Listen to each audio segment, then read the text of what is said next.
Hello everyone, my name is Nikki. In this video, I'm going to be showing you how to make this website login page using CSS and HTML.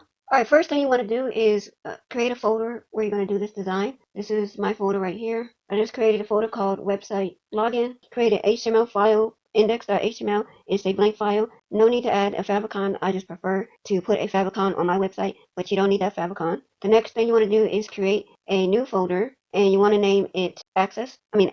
Alright, so once you have the assets folder, you want to add a couple more folders. First, you want to add your style sheet. This is a blank file. Then you want to add a folder to store your images in, and for this project, you only need one image. That's your background image. This is the background image that I'm using. Those are all the files that you need. I host Font Awesome locally. I don't use the link, but alright, so those are all the files you need. So now go ahead and open up your programming text editor of choice. For me, I'm using Visual Studio Code, and these are all the files of my favicon, my Font Awesome. So first we can start with a boiler. Just hit the exclamation point, and that'll give you a boiler to begin with. Alright, I'm going to add a title right here. Alright, next I'm going to link to my style sheet. Well, actually, I'm just going to first give you the link to the Google font that we're using. So if you're not hosting Google Font locally, you want to type this in: CSS2, family equals Poppins, and display equals SWAT. So that's your Google Font reference. You also want to open your style sheet and add this at import URL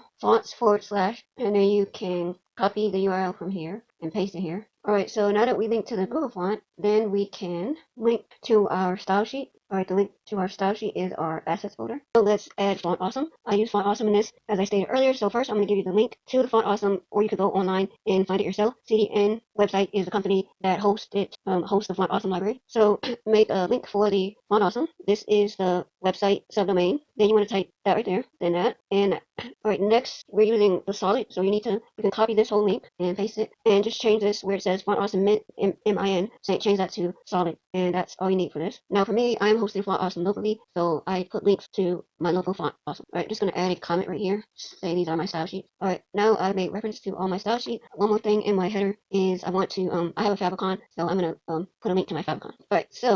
Alright, with all the dependencies done, let's go ahead and start building this website. Let's go over here to our style sheet, and first we're going to add some colors. We're going to create some variables for our colors. So this is what I showed for this project. I named it primary, secondary, third, and light. Alright, next we're going to do these settings, global setting. I'm giving it a margin of 0, a padding of 0, a box setting of border box. The font family is Poppins, and now we're going to do the settings for the body. I'm giving it a background of this image that I have in here, background right here. I'm going to set it to cover. If your image is not showing, then that's why. Alright, next we're going to center the background, and then I'm going to give it a minimum height, 100 VH, and that is basically so it feels so that while I'm working on this I can see the whole page. This is what it looks like if it was open fully. Alright, now let's add a header section. Just type in header, and in our header we're going to put a logo. So I created a span with a class of logo. Put a link in there, and then we're going to add a favicon. So I'm going to do i.fa. This is solid.fa. I'm using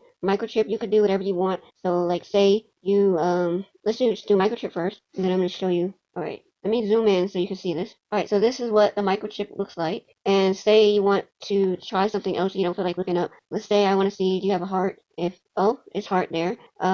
Maybe I wanted a hand. How about a fist? So you could just try, if you don't feel like looking up, if you know like a general idea, say this you wanted a menu. There's no menu. Let's see what this lizard thing is. So you could just experiment. For me, in this project, I'm doing a microchip. Okay, and after your, that's just like a logo placeholder.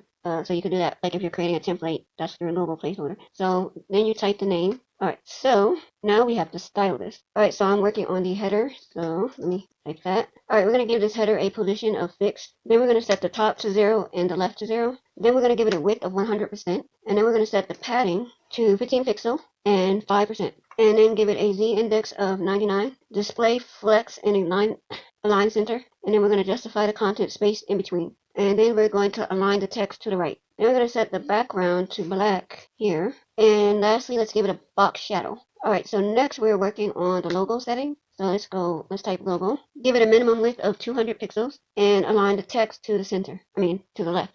Now let's set the header, the link for logo. Give it a font size of 1.7 EM. Make the color the primary color. Set the text decoration to none. Alright, now let's work on the hover. On hover, we're going to use the secondary color. Alright, so we are done with the logo section. Now let's work on the link section. Alright, so we're back here in the index. We're still in the header section. For our links, first we got to make a responsive menu, and in order to do that, we're not using any JavaScript for this. So to make this responsive, we are going to add a favicon. But first, we're going to put an input checkbox. Alright, that's the input checkbox. We're going to hide that later, but that's what's going to allow us to make a responsive menu. Next, I added a label, and I gave it a class called icons. The checkbox has an ID of check. For the menu, we're going to use font awesome again. So we type I.fa. This is solid again.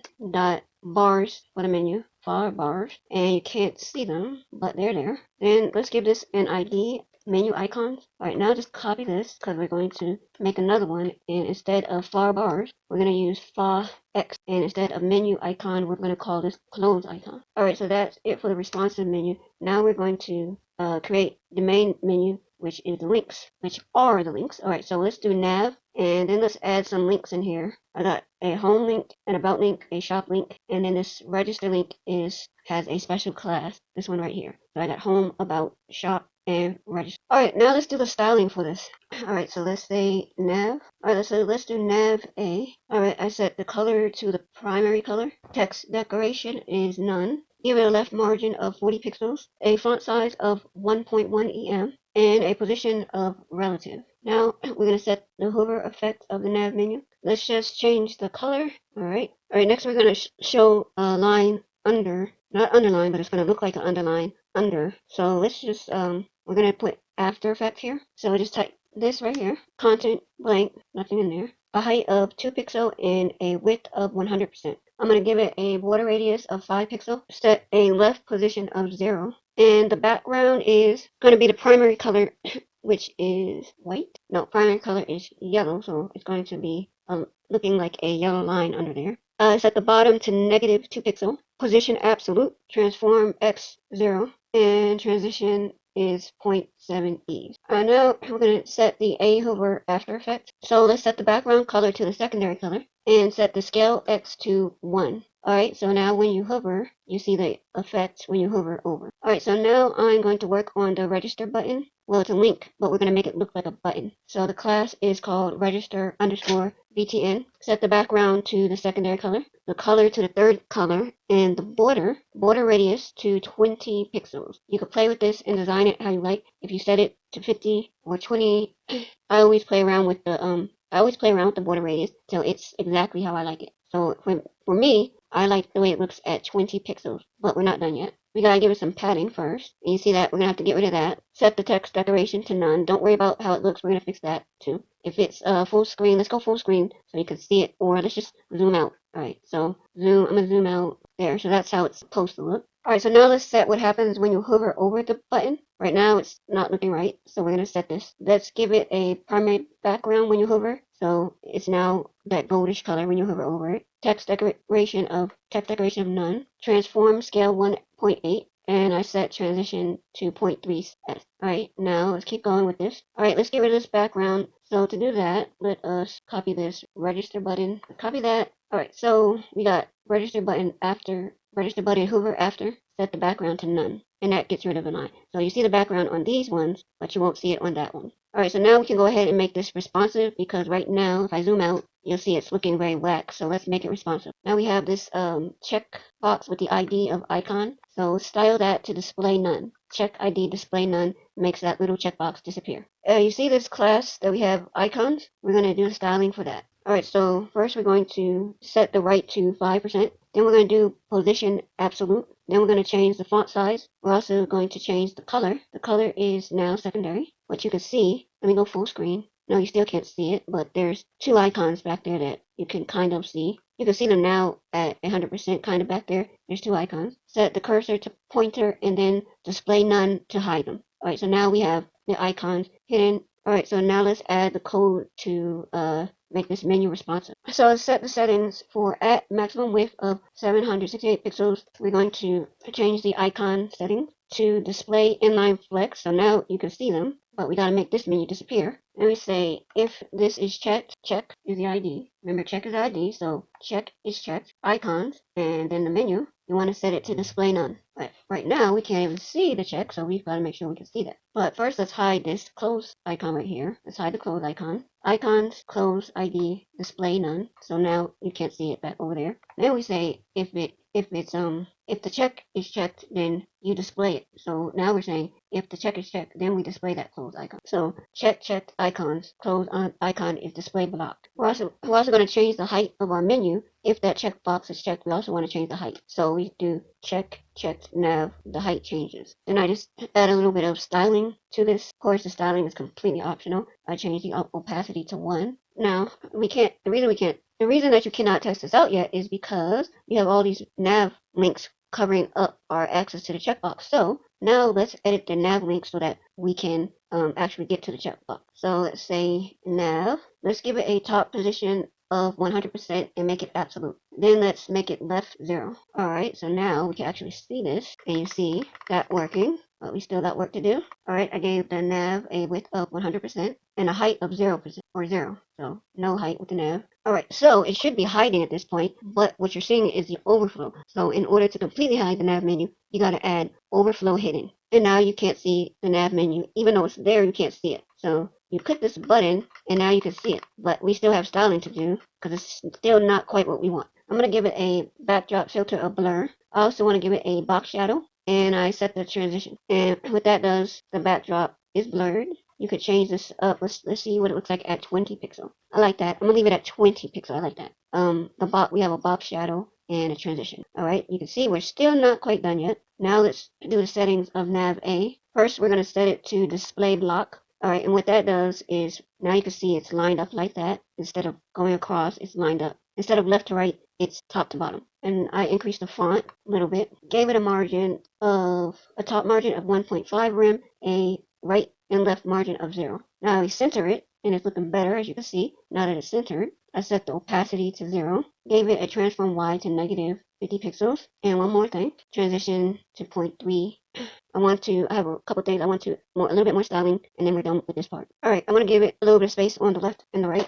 So I'm going to add margins of 5% to the left and the right. Alright, now you can see. Alright, looks like we are done with our navigation setting. So I'm going to zoom out. Alright, now we're going to work on the section that has the login and the CTA part. So back over here in our HTML file, let's create a main container. And in this main container, let's create a div with a class called content. Alright, so now we need two divs in here. But first, let's go ahead and style the main and the content containers. Alright, so up here, go above the media settings. Always leave the media settings at the bottom. So I'm gonna write responsive. Alright, so under the last, let's say main content. Okay. Alright, first thing I want to do is give it some padding and set the width, and then I'm going to set the height. And the reason it's looking whack, in case you didn't already know, is I put it in the header. So we don't want that going in the header. Alright, so now everything is looking the way it should be. Alright, next we're going to do the content section, which is the container that's nested in the main container. This section is a flex box. Center the items here. Give it a padding, a top padding of 50 pixel. And the font colors are going to be the primary color, which is the goldish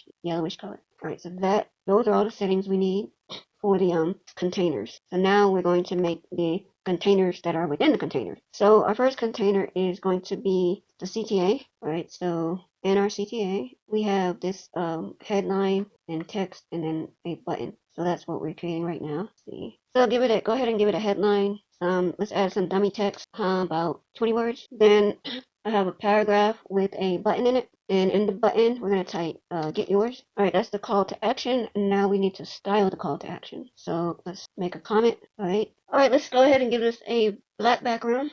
Alright, and you hold down the color and change it to RGB. Alright, and then add an A at the end to change it to RGBA. And I'm going to make this 0.7. So that gave it a little bit of opacity. If I were to change it to, say, 5 or, say, 1. But it's hard to see it. We'll see it, the changes in a minute. Alright, their color is going to be white, which is our secondary color. Border radius of 10 pixels. I'm going to zoom in so you can see this. Alright, so now you can kind of see the background effect. So let's see, if I change the color, you'll see it better. See, that's what's going on with the background. So let's say I wanted to make this yellowish. That's how it would look. So let's say white. So if I was to make it white, I would want to make it something like a darker color. But for this, I chose black. I can make it actually grayer. All right, I like that. That's a better setting. All right, so we have our gray background with a opacity of 7. Gave it a padding. Set the right margin to 25 pixel and give it a line height of 1.2. Let me experiment with that. 1.8, that's a big, like if you want it to be wide. 1.5, I'm going to go with 1.5. Alright, now let's style this H1 tag right here. Let's make the font size bigger, and I'm going to give it some letter spacing. And then I'm going to give it font very small, so all lowercase letters are capitalized. Alright, so now we are going to style this right here, which is our button. Alright, so first I'm going to remove the background from the button. Then I'm going to change the color of the text. Then I'm going to change the font weight. Give it some padding. Give it a big border radius so that it's like a roundish button. Make the border the same color as the main color. Give it some space. Add a margin here. Give it some transition, slower effect, and make this cursor a pointer. Alright, so now we have a cursor pointer. Alright, so now we're going to give it a hover effect. So when you hover, the background color is going to change. So I set it right here to the third color. Well, not the background color, text. Alright, so I have two buttons that in this container. There are two buttons with the same background effect on hover. So the setting is for the content button on hover. And since I have two buttons in the content section, instead of this being CTA hover, it's content hover. So the other thing is we're going to change the font weight on hover. So the font is bolder when you hover over it. So that's it for the CTA section. Next, I'm going to be doing the login section. Alright, so let us create another div. Alright, we're going to give this a class of login underscore form and give it a heading. Alright, I'm going to style this real quick. Alright, let's center, you can't see it, but go ahead and center the text and give it a top margin so there's space in between the CTA and the form. Alright, now give it a left margin and then give it a minimum width so it doesn't get squeezed off the page. And then we're going to set the settings for this H2 element. I just made it the font size. You can play around with this. Don't worry about the color. We're going to edit the color later. Alright, so now we're going to create some icons and some input forms. So let's create a span with a class of icon without the S, but we want this to be span, not div. Alright, then we're going to give this an envelope favicon. So it's FA solid, FA envelope. Alright, FA solid with FA envelope. Then an input field for email with a placeholder. Enter your email address. Alright, so you can copy these two because you're basically going to be repeating the same thing. And for this one, the icon is locked, and for the type is password, and we don't need a placeholder for this. No, actually, we're going to put enter your password. Or you don't have to, you could leave it blank if you want, but I'm going to put enter your password as the placeholder. Alright, so now we need to style the class icon and the login form and the H2. Alright, so we're back here on the style sheet. I gave the input fields a border radius of 50 pixels, a font size of 1 EM. I set the color to primary, the background to transparent, the width to 100%, the height to 100%, the border to 1 pixel solid in the primary color. Give it an outline of none, and some padding, different padding on the top, right, left, and bottom. Left, bottom. Alright, now I'm going to style these placeholder fields, these fields right here. All I did is set the color, change the color here. So that's the before color, which is, you can't barely see it. So I just made it a brighter color so you could see it better. Alright, next we're editing the icon class. I got the color matching the primary color. I set the font size. I set top to 28 pixels. And I set left to negative 42%. Make that position relative, so it goes like that. And then give it a right padding of 5. And now this is what it looks like at 100%. Looks like it still needs a little bit of tweaking, like a little bit more space here. So I just changed this from negative 42 to negative 45, and that seemed to do the trick. You could play with this. Sometimes it changes depending on the browser, so maybe somewhere in the middle. Let's try 43. That doesn't look too bad. So I'm gonna go with negative 43%. Now when I zoom out, it, covers it up, but when I set it to 0, it's fine. So I'm gonna go up one more notch. How about 44? Alright, I think 44 looks good. Let's set the color for this to the primary color. So let's say color var primary. Alright, so we have this is our demo original. I changed the background up a bit. If you want it like this, just go black. I changed it to gray. But the next section that we're working on is this section, and we're going to call it Rim Pass because it contains the Remember Me link or the Remember Me checkbox and the Forgot Password link. So we're going to create a div called Rim Pass. So this is going to be nested inside the login form. So under the password input, just type rimpass. Alright, and we're going to be working in this div. Now this is going to be a flex box containing two divs. So in here, just create two divs. Div 1 and div 2, and the first div is our checkbox, and in the second div is the remember me link. So input checkbox and remember me link. Yeah, forgot password and remember me. Alright, so let us style these sections. If you look over here, that's what they look like, and now we have to go style them. Alright, so we have the class of rimpass, and we need to set it to display flex. Alright, you can see, now you have those two divs side by side. Let's align the items to the center. Alright, and now justify content to space in between. Alright, now let's give it a top margin. Let's also give it a bottom margin. Alright, and adjust the font size and the font weight. Alright, font weight is bolder now. No, not really. I set the width of the input field to 15 pixels, which is this checkbox is the only input here. I set these links, which is just this, to the white color, which is the primary color, and I remove the text decoration. Alright, now I'm doing the hover effect. When you hover over it, it's going to underline. Alright, I also want, when you hover over it, I want to change the color. So now the color changes to gold when I hover. Alright, so now in our form, we're just missing a button. So we need to add a button under this div right here. Alright, so you see that little login button? We're going to go ahead and style that button now. So first I want to do is give it a width of 100% and a height of 40 pixels. Alright, then we're going to give it a border of none and an outline of none. We're also going to give it a border radius to make it rounder or round. Alright, now we have a round button. I'm going to set the font size. I'm also going to set the font weight, make the cursor a pointer, change the font color, change the background color. Now this is a linear gradient. You can adjust this however you see fit. You can play with this or play with the color if you want. Those are the colors that I've chosen. These are two colors, so var primary would be this color right here, the gold color, and then this is a darker version of that. So if you want to experiment with different gradient colors, you could. Next we have the box shadow, and we're done styling the button. We just need, I said butter, the hover effect. So when you hover over the button, some changes the background. Just change the background. Alright, so to have the hover effect, copy this right here, scroll back up, where you see this right here. You want to add that here, hover login button hook. Alright, so we cannot see this right here because we don't have our font color set. So let us set our form font color. So let's say color, actually take this and move it here. And alright, so now we can see that remember me. Now if we come back over here, we see we have this section that says not a member yet, sign up. So we're going to add that underneath the login button. Alright, so under the login button, I have a class called sign up link, not a member yet, and then I create a link. Alright, you can see that, hopefully. Let me zoom in so you can see it better. There you go. Alright, so now you can see that. Now we're going to style this. You could leave the colors as they are, or you could style it if you want. So I'm just going to go ahead and style it. Alright, so we got to create this class right here called sign up link. Let's set the font size for the sign up link. Let's set the color for the sign up link. Let's center it, and let's give it a margin. Alright, let's set the link settings, the sign up link right here. Let's set the settings for that. The color is white, which is the secondary color.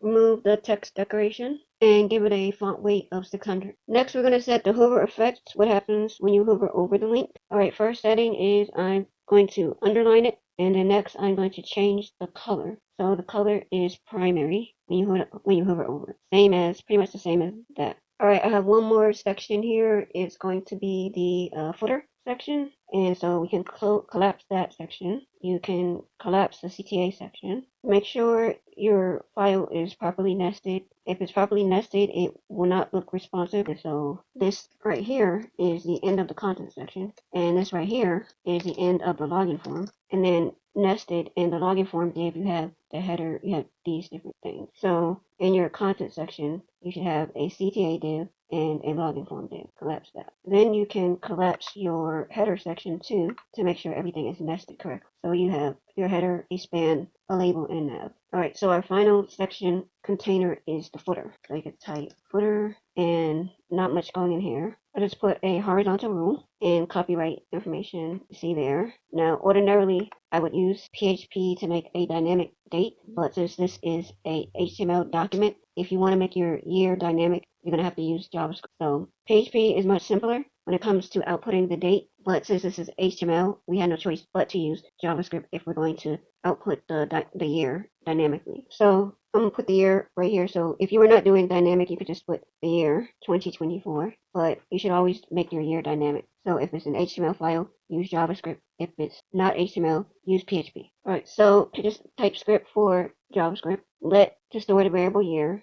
You can name this anything you want, DDD, whatever name you want. I just chose D just to keep it simple. Then I did another variable named year. You can name this YR if you want. So the year equals the D, which is the date, and then document write year. So that's the JavaScript code. If you have a PHP file, it is so much simpler. It would look like this: PHP echo date and Y for year. And that's it. One line of code versus all of this just for JavaScript. Alright, so there's our dynamic date right there.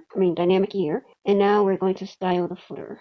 So let's make the comment. Alright, let's center the footer. And then let's give it the primary color. Set it to 100% width. Give it a padding where the top and the bottom are 5 pixels and the left and the right are 5%. I'm going to, alright, you could adjust that if you want, but I'm fine with the way the settings are.